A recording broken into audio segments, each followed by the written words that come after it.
Hey, so maybe you think that yoga is something that when you I tell you yoga, you have this picture of maybe someone or most probably the body of a woman, of a female body that is taking a certain shape or doing some extraordinary postures, what we call the asana in yoga. Um, so this can lead to a misunderstanding.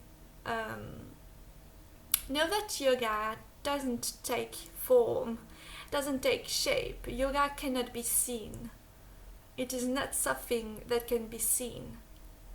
I will let you contemplate that and maybe do your own research on what is really yoga about, is the tools of yoga, and what is the core questions of yoga. And of course, it's not just about reading about it.